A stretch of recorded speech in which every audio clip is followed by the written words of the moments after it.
Hello, everyone, and welcome. I'm Lori Salganikoff with the Chestnut Hill Conservancy. Welcome to our episode of Ask the Experts about landscape tools to protect our watershed, focused on a particular beautiful rain garden on Norwood Avenue.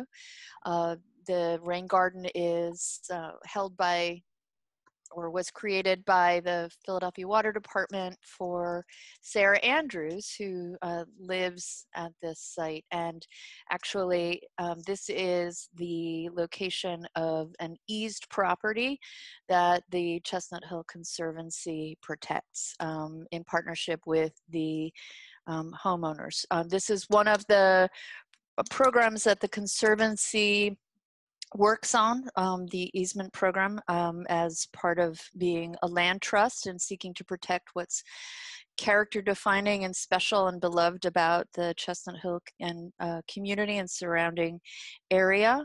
We have invited the water department and Sarah to talk about their rain garden here because we are interested in conservation beyond just what can happen with an easement, which is donation of development rights, but also conservation value increase. So with all of the open space that we have in Chestnut Hill and in the Wissahickon watershed, there are many things that can be done to try to hold on to water on site in a better way to deal with stormwater runoff before it becomes a problem into the Wissahickon and through the community. So this is something that the Conservancy provides as a service to the community, and we're delighted to have the Chestnut Hill Community Association co-sponsoring this with us. I'll just mention, if any of you have yet to be members of either the Community Association or the Conservancy, we're two separate organizations and both essential to the future and of the community. So I'll turn it over to Heather. Hi, welcome. I'm Heather Gray. I'm the membership coordinator for the Chestnut Hill Community Association. And I just wanted to thank you all for Zooming in today to our virtual Ask the Experts. We really enjoy this partnership, these partnership events we do with the Conservancy, and we hope we can keep doing more of them either virtually or when time goes on and we're able to back in person again. I did want to say, if you're not currently a member of the Community Association, you could check out all the benefits that we offer at our website, which is chestnuthill.org. And I'm just excited to learn about these landscaping tools, so take it away. Thank you, Heather. And before we go on, I just want to mention to everyone that if you have questions, which I'm sure you will, we welcome you to type them into the chat room. And Jean McCoubry, who is our co-chair of programs, will be basically moderating the questions, making sure that they come across. So do make sure that you write questions as they occur to you. Thank you. And now, without further ado, I introduce Beth Lutes and Tim Linehan with the Philadelphia Water Department. Beth Ann is an engineer and Tim a landscape architect, and both played essential roles in creating Sarah's rain garden. Thanks, Lori. Can everybody hear me? Am I good? Mm-hmm. Okay, great. Let's get started. I just wanted to say, just as a little bit of a disclaimer, I am at home with my dog, so I'm off mute. So if you hear any barking in the background, I do apologize. Me as well. There we go.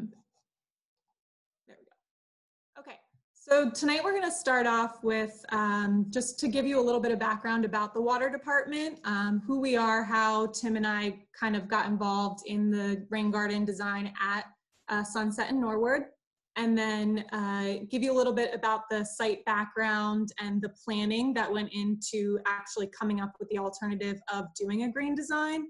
Talk a little bit about how the rain garden is managing the stormwater that runs off of some of the private property and the road along Norwood.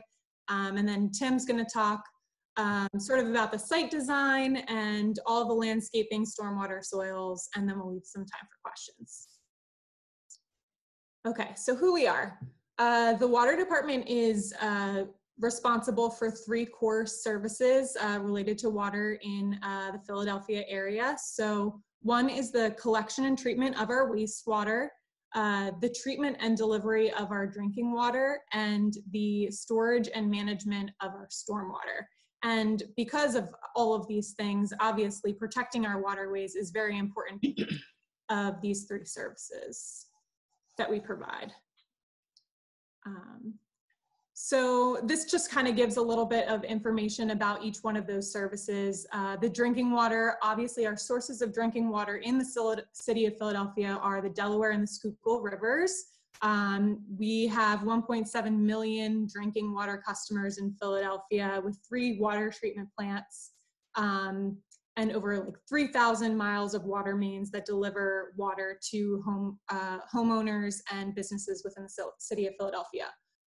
For wastewater, we have 2.2 million customers over 4 counties and 3 water pollution control plants and a bunch of other facts I'm not going to read here, but you can read through.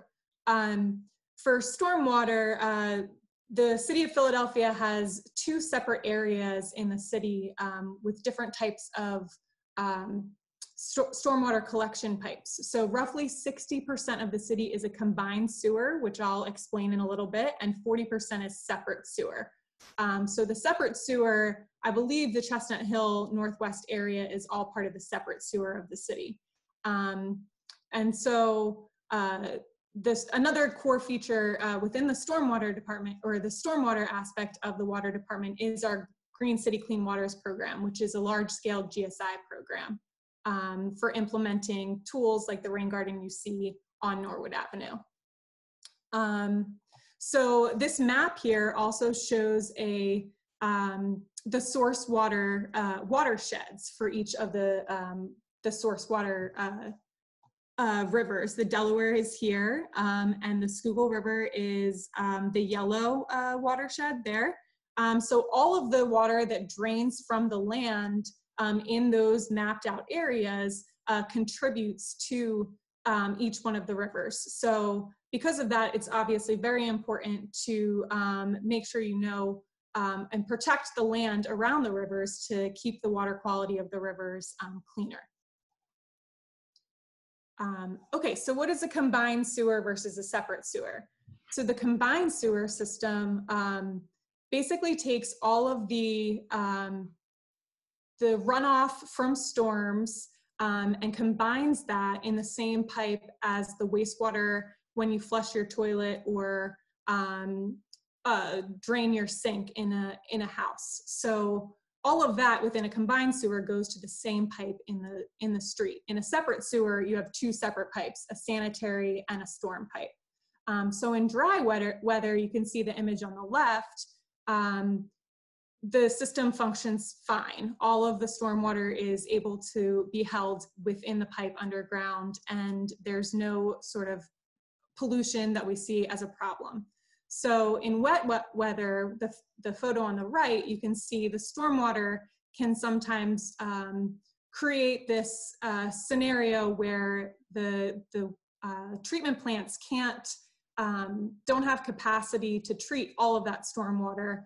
And so the pipes are designed then to overflow as an outfall directly into the river. So you get basically diluted sewage draining directly into the river, which is a huge problem for water quality. So this is a map of the combined sewer area in the city of Philadelphia. So you can see it's about 60% of the city, and all of these orange dots are areas where we have these combined sewer overflow problems. And you can see this map basically shows our CSO outfalls by volumes in millions of gallons per year. So you can see all along the Delaware River as well as the Schuylkill, we have issues where when it rains, all of these diluted sewage is outpouring into the rivers. And this is why the Water Department started our Green City Clean Waters program. This is a 25-year green infrastructure program to reduce those combined sewer overflows in the city of Philadelphia. So it meets our EPA mandates. It's a goal to reduce the citywide sewer overflows by 85% and manage the stormwater in a cost-effective way.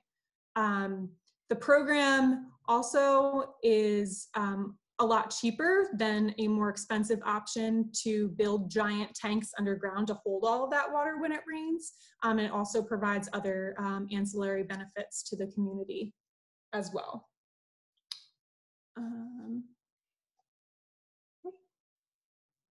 Sorry about that. So a greened acre is basically the metric that we use to report how we are managing these CSO overflows in our green stormwater infrastructure to the Department of Environmental Protection.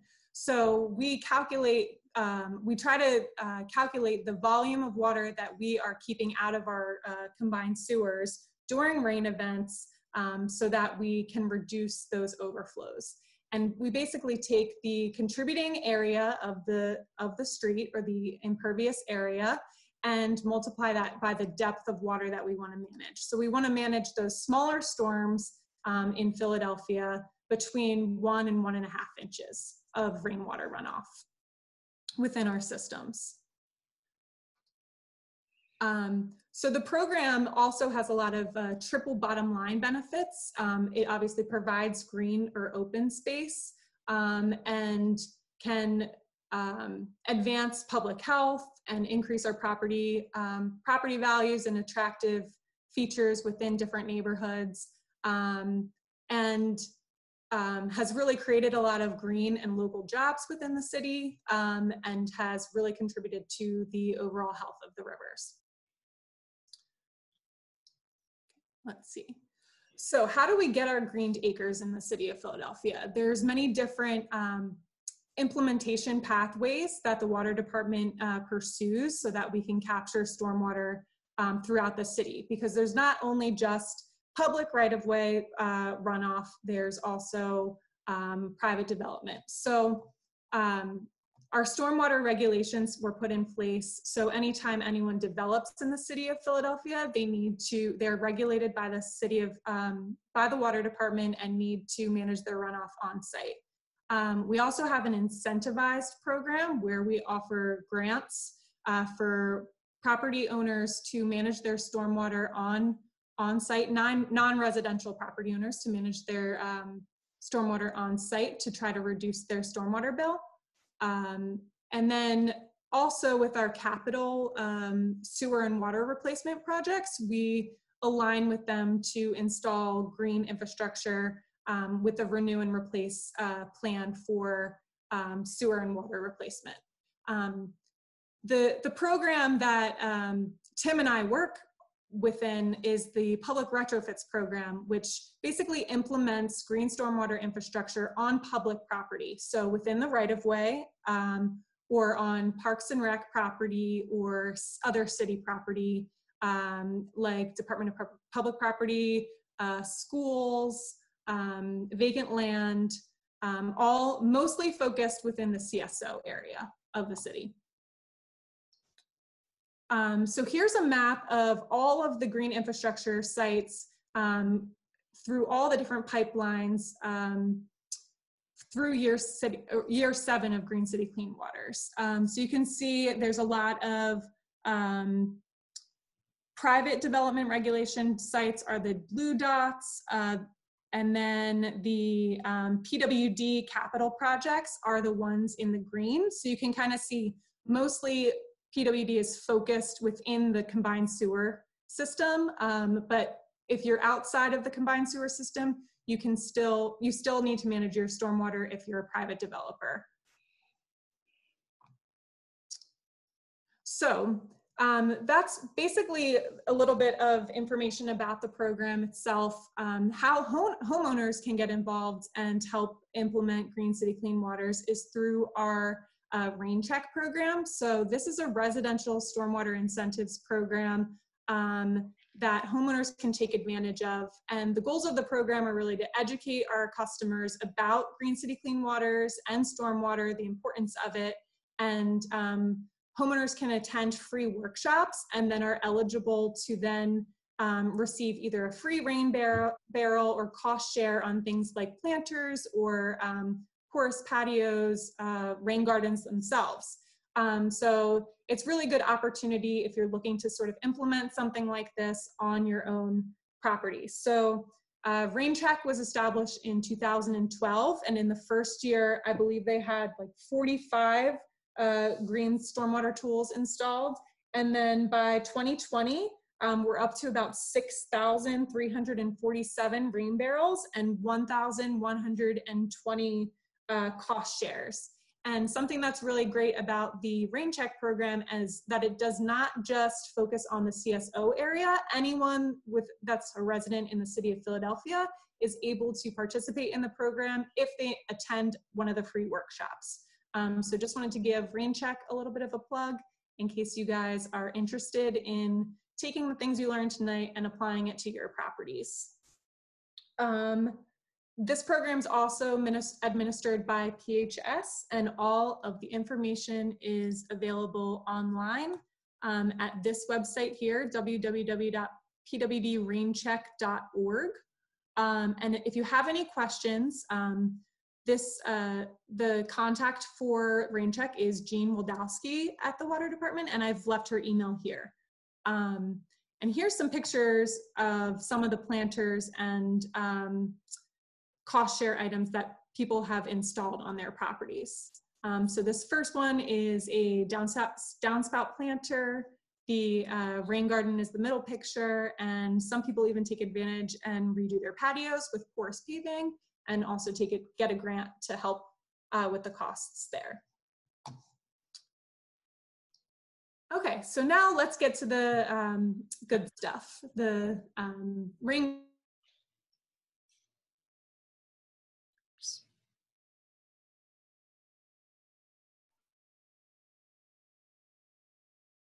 Beth Ann, it looks like you froze a little bit. Is every At least to October 2011, although we lost you right at the beginning. Oh. As soon as you said good stuff.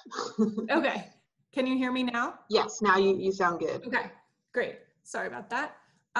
So the rain garden at Sunset and Norwood, as you can see in the picture, there were a lot of flooding issues at the intersection of Sunset and Norwood, right in front of Al and Sarah's properties.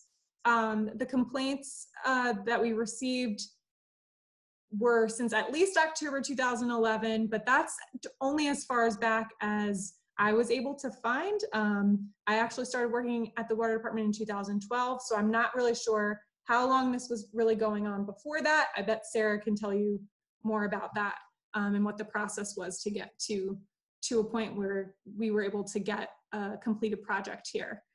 So some of the issues though with this area is that there is no public sewer on Norwood or Sunset Avenue, and there's a lot of existing bank erosion issues in the existing tributary to the Wissahickon that's downstream of Norwood Avenue. And then the third issue is that there was unclear responsibility it was very unclear whose responsibility it was to deal with the water, because it was coming from public area, private area, there was no sewer. So there was a lot of people just passing the buck back and forth about how it should be handled. So Alan and Sarah were very patient and had a lot of good persistence working all of the angles of city government to get a project completed here. So here's a map of the proposed planning drainage area of the rain garden, and you can kind of see all of this area in light blue is the watershed, I would say, or the existing contributing drainage area to this rain garden here. You can, from the picture before, you would see all this area, because there's no inlet or sewer, just sort of pooled up right in front of this house here. There's existing inlets upstream here, but no infrastructure to be able to tie back and bring the water to any sort of outlet.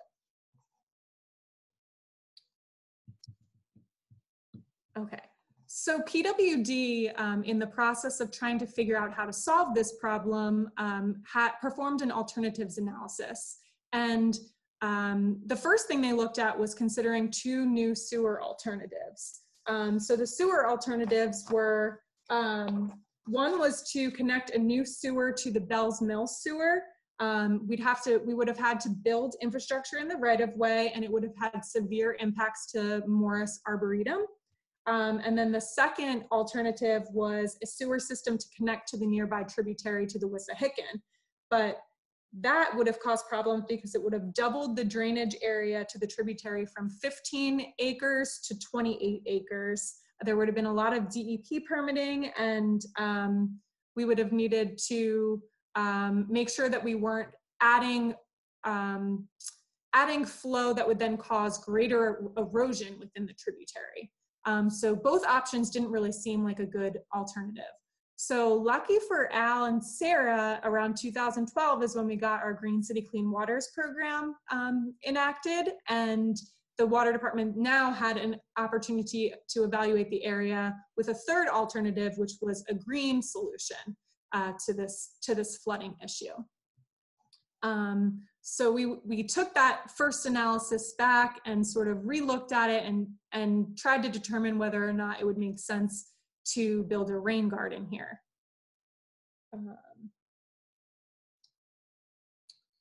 Okay, so we chose the rain garden design, and this is kind of what you can see is the engineering plan for how it was constructed within the street.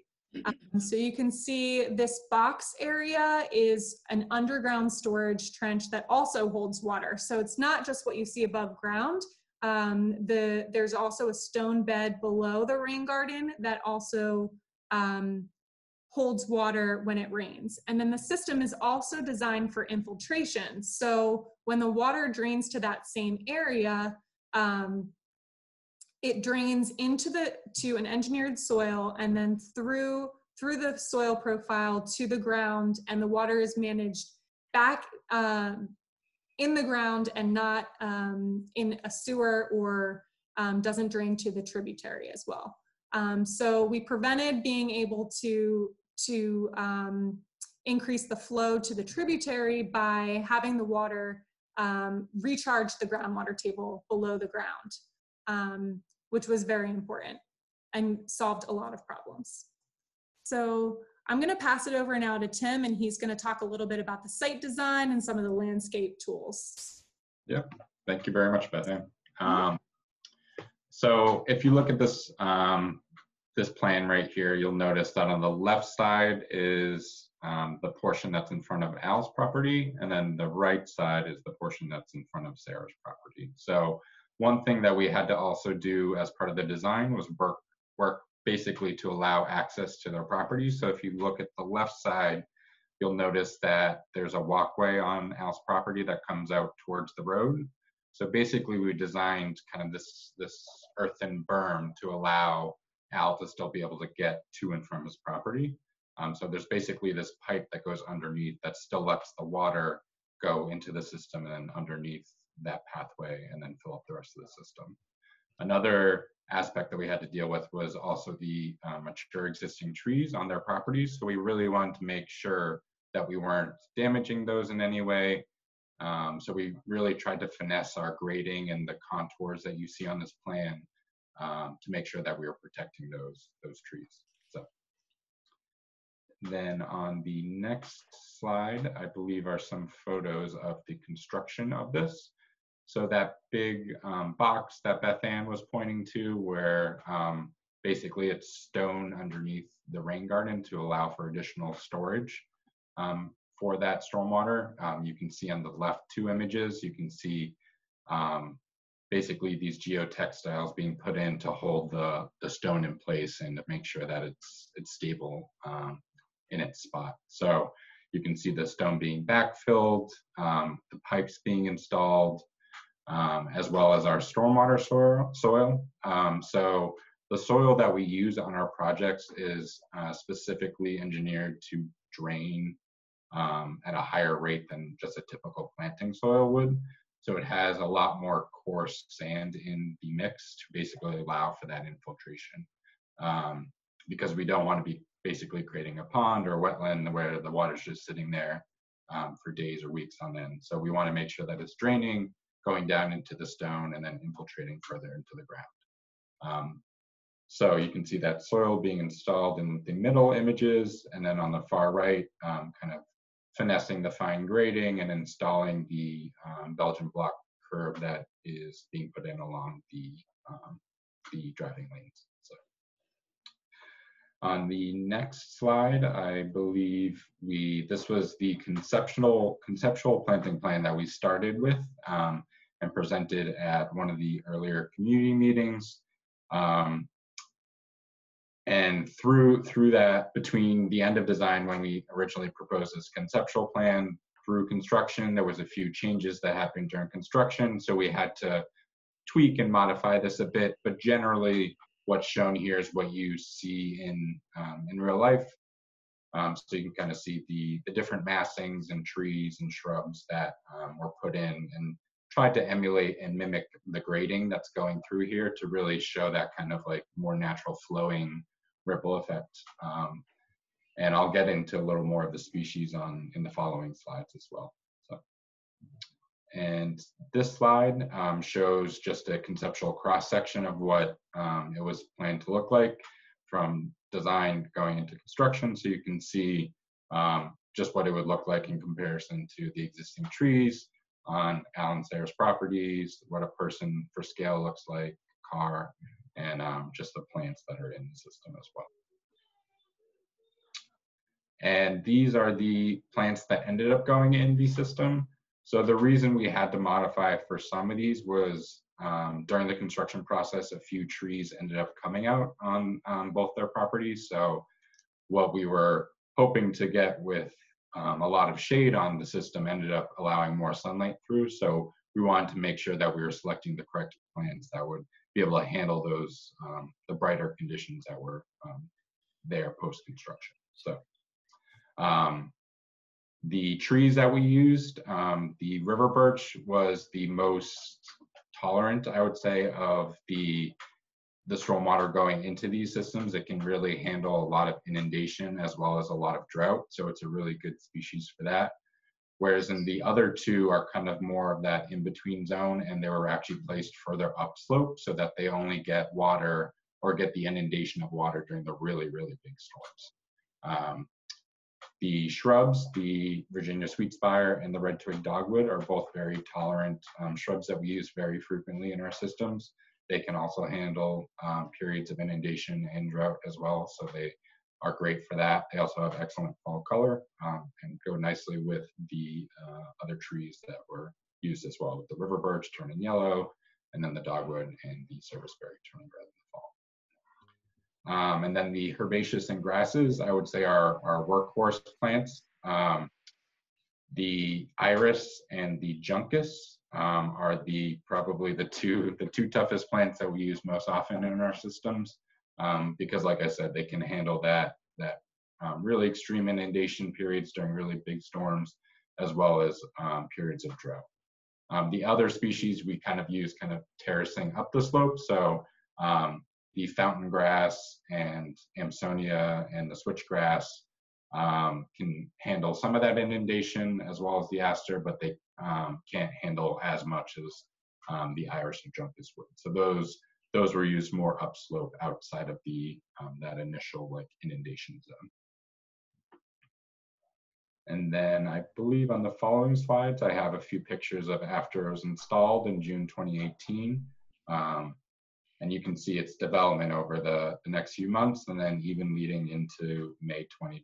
So it really filled in, I would say, a significant amount over the first year, which is great. And you can see the before of what it looked like before, and then leading into what it looks like in the spring. This is the viewpoint from Sarah's driveway at the bottom of it, and then what it also looks like in the fall. So we really tried to plan for that seasonal interest for here as well, and really tried to complement some of the other plants that were both also in Al and Sarah's yards. So, and I believe that was the last image. Yep. And then these are also just resources to also take a look at if anyone's interested. The bottom two links are resources that Beth and I and our consultants use very frequently to design our systems. So they have a lot of the guidelines and recommendations that we use for our program. And then the last resource is our landscape guidebook, which goes over in more detail some of those plants I was talking about and where they're most applicable, and basically the water department's recommendations on how to use them. So, and I think that's it. So I don't know if Leah, if you want to open up the questions now or wait till the end. Is that what I think you wanted to do? Well, if anybody has questions now, I think they can ask them, or but if not, maybe just jump to Sarah. But Beth Ann, can you are you able to copy and paste those links into the chat so people can? Yeah, sure. That's great. Thank you.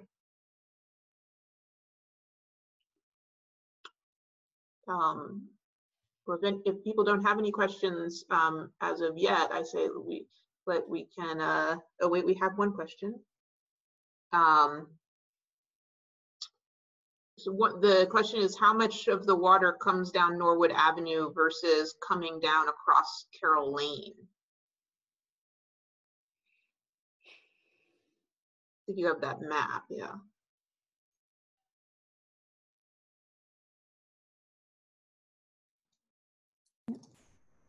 Yeah, so here's the map of the drainage area that we used in our planning analysis here.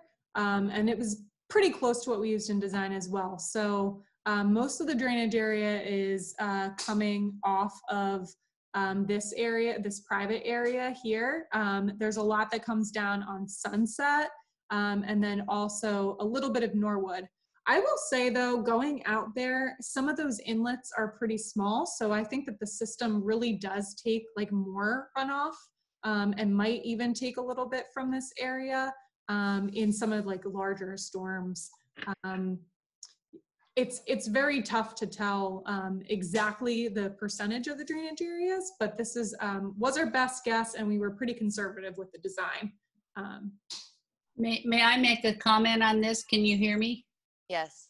Okay. So this area where you have your drainage pond is actually a little bit larger in most parts. And most of the water was not coming through Sunset because in fact, the road goes down and dips up. So the water really couldn't flow above it and back into Norwood Avenue. So the majority of water is coming off of Germantown Avenue and really coming through our properties and collecting on Norwood Avenue. There are issues on the upper part of Norwood, but you won't see and it's on our property side, but you won't see it really collecting off of my driveway. Most of this is coming through our properties and collecting. And initially, the road surface was, the road surface was having been repaved several times, had rounded and really created this gully also that would trap all the water that was coming down. Mm-hmm. That's just experiential. It's not an engineering analysis, but I watched it for year after year after year. Yeah, I think that's a good point, is that sometimes you can, when you're doing a design like this, you can make your best guess without having like a detailed survey information. And that's what this drainage area map was. And then that's why it's always good to be like a little bit conservative with the design, so that you can make up for those like little differences in what you see in the drainage areas. Yeah. In And I planning would, versus what happens in real life. and I would just even add to that, I think GSI, the green infrastructure that we implement, is unique in the way that any micro high point or low point can really have a big effect on our system. So I think the fact that this system's actually getting more water most likely than we anticipated is probably a good thing. And we did design it, like Beth Ann said, in a conservative way, so it can definitely handle that influx of water. Well, and the other thing you have to know is that Al also put in a retention basin. So he's absorbing some of the water. And originally, my property didn't have a lot of vegetation on that conservation easement where the water moves through. And in the meantime, over my whole property, I've added 40 trees. So there is also this kind of, addition to what you've done in the rain garden that picks up water as it moves toward what you've developed. And that's great. great. I have a question. Do you think that the more heavily paved areas at the other end of to the right side of the map that are kind of covered by the title block, the hospital with its big roof areas and parking, and then also you have the OMC school on Chestnut Hill Avenue, and also the medical office building on Chestnut Hill Avenue at the corner of Norwood. Are those contributing to the same watershed, or is that stuff going down more toward Bethlehem Pike? That's a good question. I don't know the answer to that. I do know when you go up Norwood, it's a steeper hill, right? There is a high point there. So I'm assuming is the hospital at the high point there? Almost. It's almost at the high point. So it either is going this way or it would be going the opposite way. We didn't include that in this analysis, but did hear that there was concern that it may be going this way. And then that's again why we had designed it a little bit more conservatively. I can tell you experientially, Jean, what happens is the water comes from Chestnut Hill Avenue through the OMC parking lot. Then it drains down on my side of the street, which I guess we'll say is the west side. And there aren't really well-established culverts. So if you have a heavy storm, it will come down and it will hit the top of the hill around just past the initial entrance to Carroll Lane. And that whole culvert that is completely blocked. The road's deteriorated. The pipe is filled with rubble, so it can't go along that culvert. So it hits the road, comes over the top of the road, misses the culverts, and goes past the entrance to the rain garden, a lot of it. And that has to do with the way the upper part of the road drains into the rain garden. If the culverts were appropriate, it would either bypass and go down along the wall that is that bridge, or it would come into the inlets and over my driveway and into the rain garden. But because the upper part, there needs to be an infrastructure project to reconstruct those culverts, you don't get the kind of water flow that you should have into the rain garden. And I mean, I've watched it for several years. I stand out there and go, it's doing this and not doing that. So it's a different part of this project, but probably would benefit this project if those culverts were designed correctly. But it definitely comes from the top of Chestnut Hill Avenue and down and off those parking lots. We also have a question about, from Ann Sink, which property is which? I guess she means Sarah's versus Al's. These two are mine. Can you see that arrow? And that's Al's. So Al has a retention basin here. Okay. And this one is my conservation acre, and this is my property here. And then the other part of the question is, are there some underground springs in properties on Sunset? I don't know the answer to that.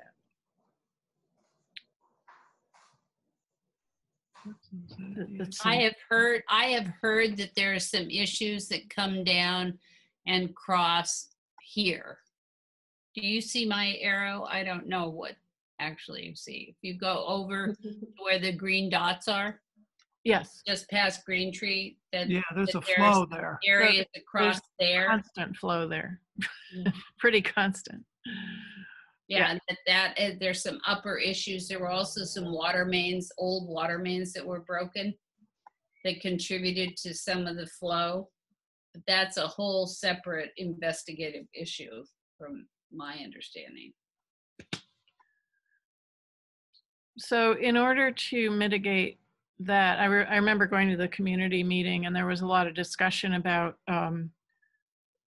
it would really take a village to mitigate this, you know, to make this whole precinct work out well. But the combination of runoff perhaps from the Norwood playing fields, and then there's that very large sloped lawn on Sunset with very few trees, and so it's. I mean, do you PWD people have any comment about you know, the contribution of lawn to the problem as opposed to other kinds of vegetation? I mean, aside from making lawn dedicated rain gardens, could there be some improvement if there was just less lawn and more Capturing it uphill. Yeah.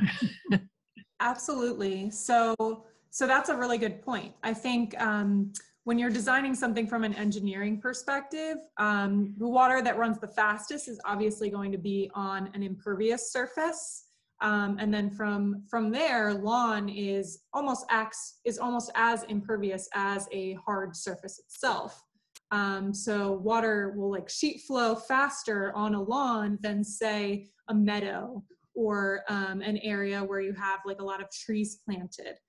So you don't necessarily, there are other ways to manage stormwater besides making an engineered rain garden, and making some more simple landscape improvements can definitely help mitigate stormwater runoff than just the rain gardens or more infrastructure. That's a really good point. Yeah, and I would add to that, I think all those trees that Sarah was mentioning planting, I think those in the years to come will also help with the issue and help capture some of the stormwater.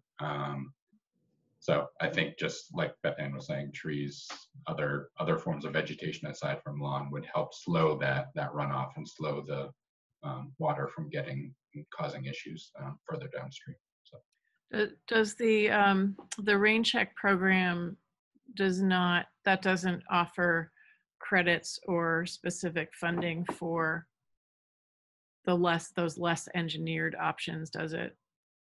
So it's a cost share program for landscape tools. So if you have an impervious area on your site that then you create a like more landscaped area, I believe it used to, I would double check the website. I know with coronavirus, the program has changed a little bit. So I know 100% the old program did cover that, but I think some things have been reduced. But I would definitely check the website. I think in the coming weeks or so, if not right now, all of those updates are online.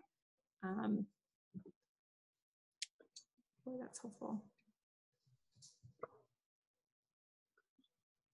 So should we, Sarah, do you want to just talk about your experience, and we can show some pretty pictures as well as you talk. Well, a lot has been covered, and I don't want to repeat a lot of the things that have already been said by Beth Ann and by Tim. First of all, though, I want to compliment both of them because they were very agreeable with working with homeowners. And I have change the gardens at my own house. And so I was very interested in making certain that the way that the rain garden looked sort of related to my property. And in particular, I worked with Tim, and so the plantings are comparable.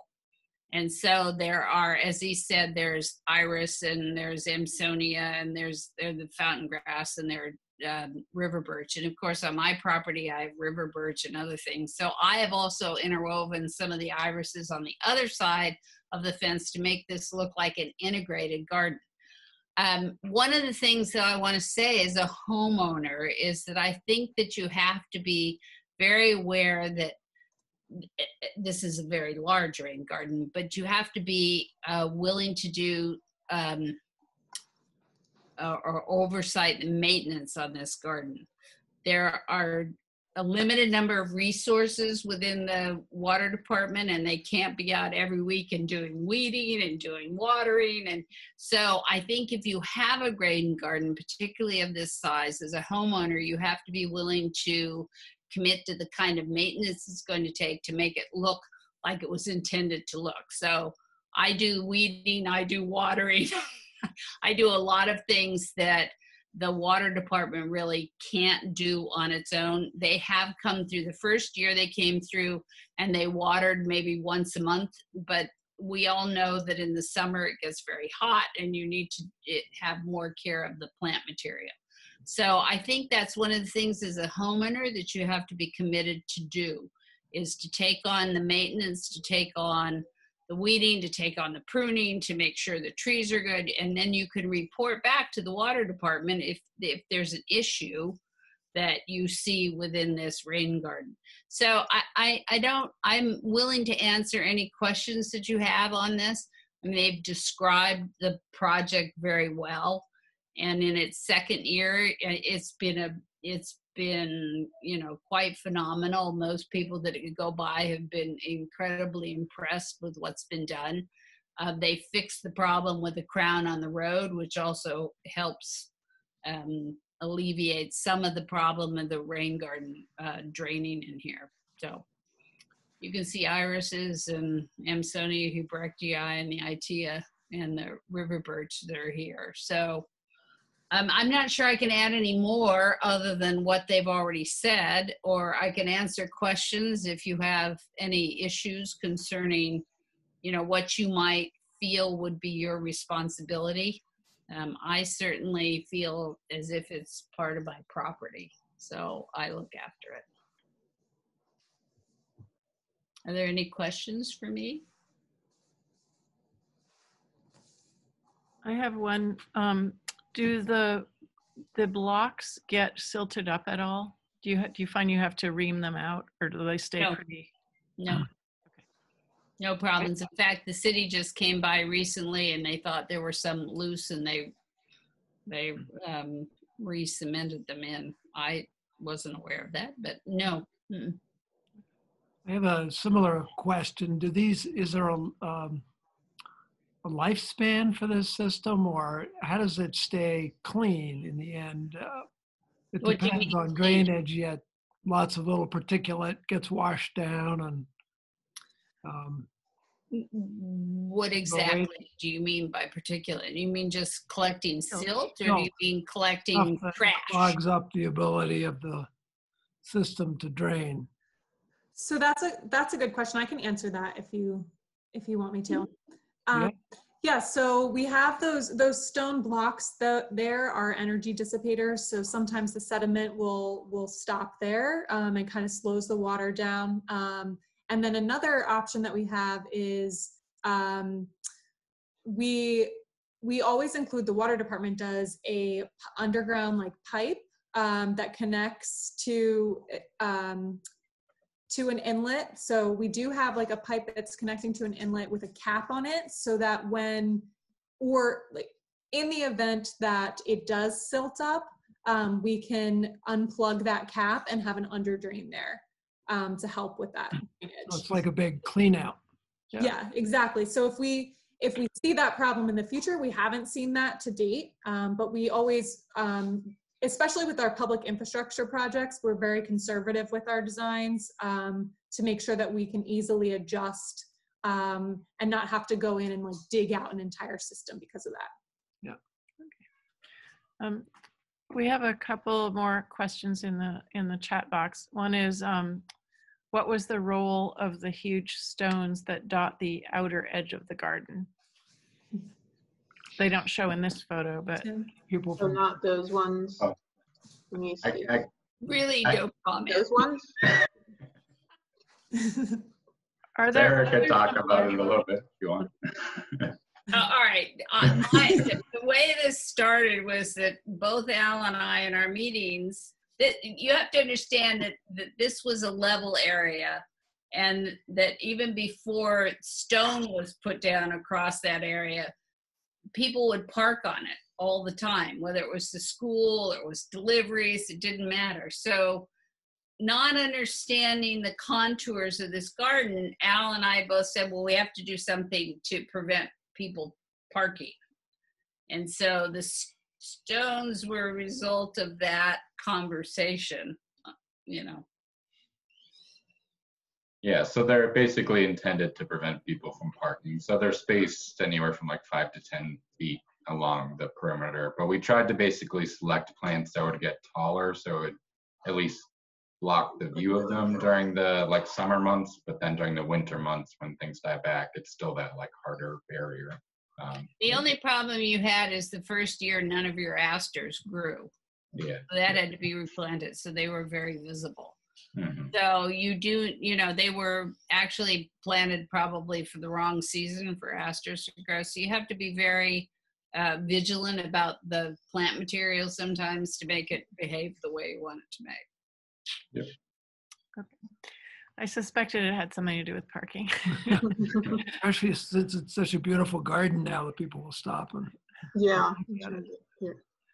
Okay, and let's see, you have a your curb is blocked. We have a question about on the other side, our side of the street. So this is from someone who lives on the other side.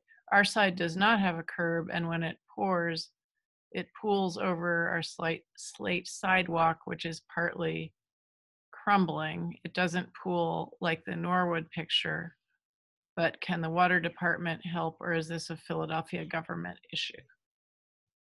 What, is this on Norwood Avenue? across the street. The other side of the street. From me or up the hill? So if Melissa, if you are there and you can chime in, can you? Oh, it's Summit Street. I'm sorry. Other street, another street altogether. So other circumstance. Pooling like the before pictures. Let me see if I can go back to like that. So she's saying it does. She said it doesn't pool that badly, but that they have crumbling curbs and the water goes over them. Is that a streets department issue? So I think that goes back to what we talked about in the beginning of the presentation about there being very unclear responsibility in this area because there is no public infrastructure that's already in place. A lot of the area in the city already has infrastructure, stormwater, wastewater infrastructure in place. And is more of an urban environment. Out in Chestnut Hill in this area, the roads were designed more so like a country road or like a suburban road where the water is supposed to go just drain off the street flow into a gully in the side of the road. And so I think that's like a very big difference between a lot of the infrastructure that we see in other more urbanized parts of the city that the water department is used to dealing with, and even the streets department, where the majority of our infrastructure is curbed with inlets and sewers below the street, and this area doesn't have that. And so I can't really speak exactly to if Tim and I can specifically help with that issue. But I would say good ways to deal with it is to like make sure you have a gully or some sort of drainage next to it. If that's still not working, I would say you could contact the streets department or our public affairs, contact Glenn Abrams at the water department.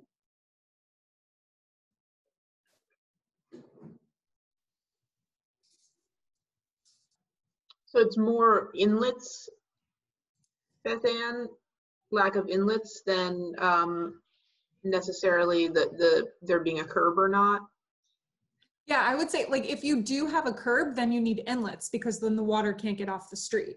So I think that's the thing, is that these roads were designed as more of a country road without a curb so that water could sheet flow off. And if there's not proper drainage on the side of the roads to allow for that infiltration or some sort of gully back to the tributary, then you're going to see flooding problems. And so the ways to do that, and we did look into, as part of the Norwood project, looked into the sewer alternatives, and I think you can kind of see it's very expensive to put the new sewers in. It's a lot of impact construction-wise. You'd be putting pipes through, like, to connect to some of those tributaries. So you'd have to, like, go through, in the Norwood case, we would have had to go through the Morris Arboretum to connect the Bells Mills sewer. So there's a lot of complications for just, like, putting in a new sewer that doesn't make it, like, the best option. It's probably why they designed it the way that they did in the first place. Summit is one of the oldest streets in Chestnut Hill, probably 1850s. And often the curbs were slate and they just sort of crumble and the paving layers build up and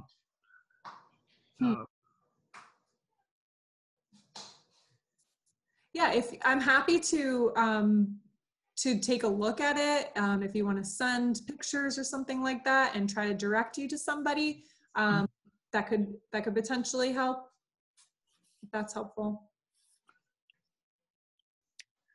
I will say that if you have a project, persistence is important.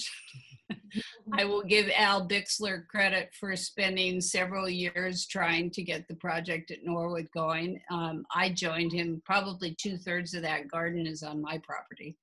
And so I think that there are, I'm sure, many projects in Philadelphia that are worth doing, but I do think that if you have an issue, that you need to consistently be in touch with both the water department and the streets department and make sure that you document the issues that you're seeing on your property as you try and get some changes made. I think really Norwood was about 20 years. So Melissa has added some more detail here, asking. We just let Melissa speak. I'm sorry, Leah. You can hear me? Yes, yes. So, yeah, we have no curb on our side. The sidewalk is a good foot taller than the street. And so with no curb and grass and mud and sticks and stones, the slate is falling apart. So I would just like to put something to go under the two driveways and kind of build up from the street to the sidewalk, so maybe we could keep our slate without it falling apart further.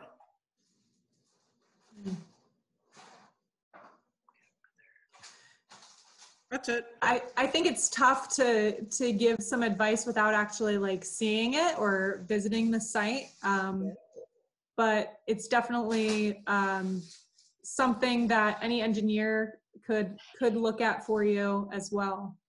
If you're looking to try to fix a drainage issue on your own property, or I'm trying to understand a little bit. So you're saying the street is flooding your property, or? Yes, slightly. Okay. I'll be happy to send you pictures. Yeah, sure. Melissa, could you send them to the Conservancy as well? Sure. Be curious to see. And about the curb, do you know whether you see the slates falling apart, you said, right? Correct. Is it falling apart in sheets that are standing up next to each other or like this? Definitely more horizontal. More horizontal. Yeah. Okay. Some flaking off over time and old age. That's helpful. Sure, I'll send it to you.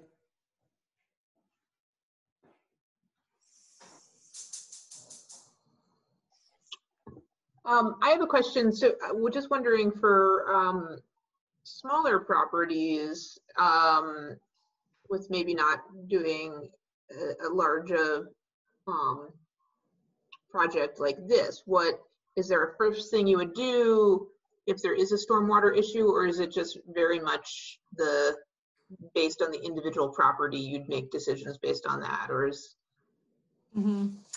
I think it depends on like what the size of the property is. So like I live in South Philly, so I have a concrete patio and there's no area for me to put really anything besides like a downspout planter. So my stormwater is like a downspout planter in my backyard.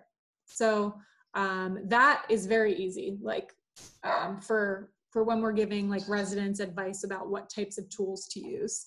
I think in more of the areas where you have the yards, it depends on if you have a downspout where the water is just coming in off and sheet flowing into your lawn. Very simple, I think Jean, you kind of said this before, simple things that you can do is really just manage that stormwater right where it's coming out of your downspout there, and then not have it sheet flow across your lawn or something like that. I think that's the most general way that I can give you kind of some advice about that without going into like a super detailed site-specific engineering design. Tim, do you have anything else to add to that?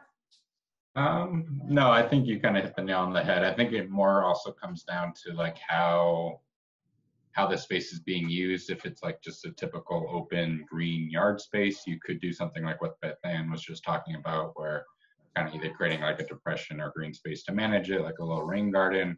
But if it's like a patio area, or if you're receiving air, like runoff in that, you could potentially do like pervious patio, things like that, kind of like what we were talking about earlier. So it really is site specific of where it is on your property and where the water is coming from.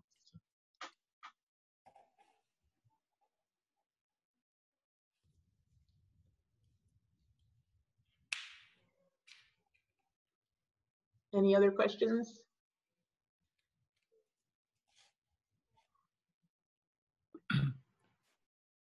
Actually, I have a question about seems to be a beautiful old gutter along Norwood Avenue that was constructed at some point. But are you talking about that has the Belgian block? Yeah, it's Belgian block and stone walls. Richard Snowden did that. Ah. It wasn't old.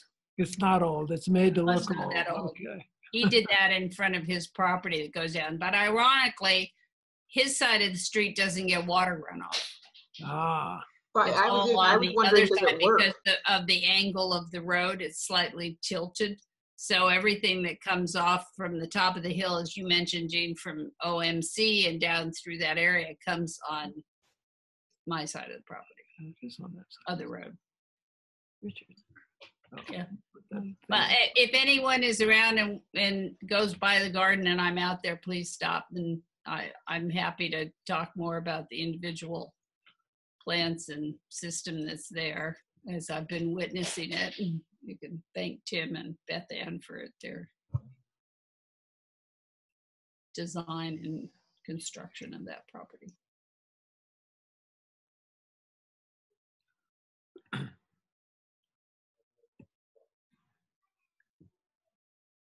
I don't see anything more in the chat box. But it's really a terrific project. Yeah, it's so beautiful. Wonderful. And really, I love going by there, which I often do. I'm glad it was able to get completed. I know it was a long time coming for you guys in that area. And it's a lot better than I think the rocks that were put there before too. And we really want to thank Sarah too for really adopting it and really taking that on, because as she said before, the city can't really go out and maintain it as frequently. So it's really great to have such community support when we do install these to make them look beautiful. So thank you, Sarah. Yeah, you're welcome. Yes. My pleasure. It's a great project. So, Sarah, when people are mentioning to you that they really like what you did, has anyone asked to be connected to the water department, or when people or how come can we by, promote that? Well, when people come by and talk about that garden, if they don't know what the project is, I tell them, and I tell them that the water department has done this project. So I go through a little bit of the history. So I'm not taking credit for other people's work. No, I refer them on, and I talk to them because I've done the rain check program, so I'm very familiar with some of the other things that are offered. So I talk to people about the opportunities they have if they're interested in rain gardens, and some are, and some I think have followed through on that. So it would be great if there was a little bit of signage from the water department on that garden, because I think that you should have credit. You could put me down as your maintenance person, but you should have credit for the design. I mean, it's a very large rain garden, and I don't think most of your projects are as large as this one are involved in the construction. And people should know what you've done. I mean, I think it's really, it's Sarah, that's really why I was asking, not accusing you of taking credit for, but really I know just. that. I understand that, but I want people to know that it's available, and this again is really an extensive project compared to some of the other ones. So we do too, and that's one of the reasons we wanted them to present this and your project. But Beth Ann and Tim, signage, what other ways are there that we could share that this project was done by the water department, and who to contact if people are interested in looking into it on their own? That's a good question. I do think signage is really great feedback, and I can definitely pass that around to the person that manages our signage contract to add it to the list. Tim, did you have anything? Any ideas? No, I think that's probably a good idea, because we do put signage at some of our sites to kind of really showcase and kind of educate people about the systems that we're putting in. So, and I would also just add to that, if you are interested in any of the other systems we are building throughout the city, you could take a look at some of those resources we listed in the PowerPoint. There's also this thing called the Big Green Map, where it shows all the dots of all Beth Ann was pointing to it a little bit, just where we put our infrastructure throughout the city, and it says what type of system it is as well. So if anyone's interested. I have one question before we go, just talking about that. Has there been any, since the program started, and I think was it 2012 or 2013, has there been an evolution in how you approach things, that you found some work better than others, or yeah, so I think we're constantly learning with this program, and so I think every year we have our 5-year goals, and we have a planning team, a design team, a maintenance team, and a monitoring team, and so in the first 5 to 10 years or so, we're coming up on year 10 soon, we've been constantly getting feedback from not just our construction team and our maintenance team, but we also have a team dedicated to going out and collecting data and giving us feedback on ways that we can improve our design. So I think Tim can speak a lot to the way that maintenance has informed some of our designs. I think one of the biggest ones is our energy dissipation design and our inlet capture design, how to get the water. It's great if you build a rain garden like this, but you got to get the water there. And I think that's a big challenge, because the drainage areas are the grading is so micro, on such a micro scale, that it can really be affected one way or the other based on just very small changes in grade. So trying to really like refine that. Tim, did you have anything else you wanted to add? Yeah, I would just say going out and seeing these projects is a unique part of our program, where there's other cities throughout the country also doing similar technologies, but our program is so big that we do have the opportunity to go out and examine our systems, improve upon our systems, and really make sure that we're putting out the best infrastructure in the city that we can. For the past 7 years or so, myself and some colleagues have also been going out and just assessing the plants and the plant health and how they're performing in different environments, and dealing with micrograding, like Beth Ann was talking about, different amounts of inundation, different amounts of trash, different amounts of salt, things like that. So we're really trying to feed that back into our designs to make sure that we're selecting the best types of plants for these systems as well. So.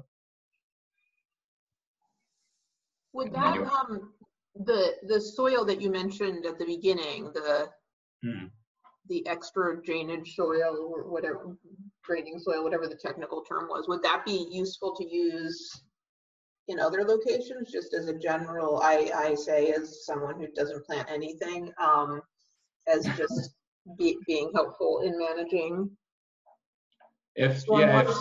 If someone were to like build a rain garden on their property, you could potentially, with the planting soil, mix in more coarse sand into it to allow it to have a structure that allows it to drain quicker. Yeah, things like that. Granted, we have like specific percentages within our mix that we specify, but for like a smaller system, it wouldn't be as critical, but it could be something that you could use to promote that infiltration. So.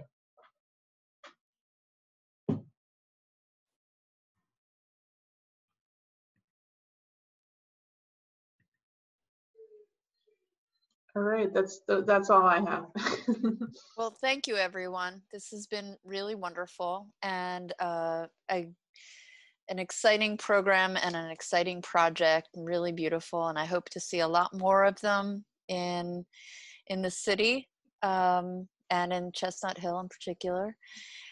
So thank you all very much, Beth Ann, Tim, and Sarah, for creating this project, and Jean and Susan and Leah for putting together this program, and Heather for representing CHCA.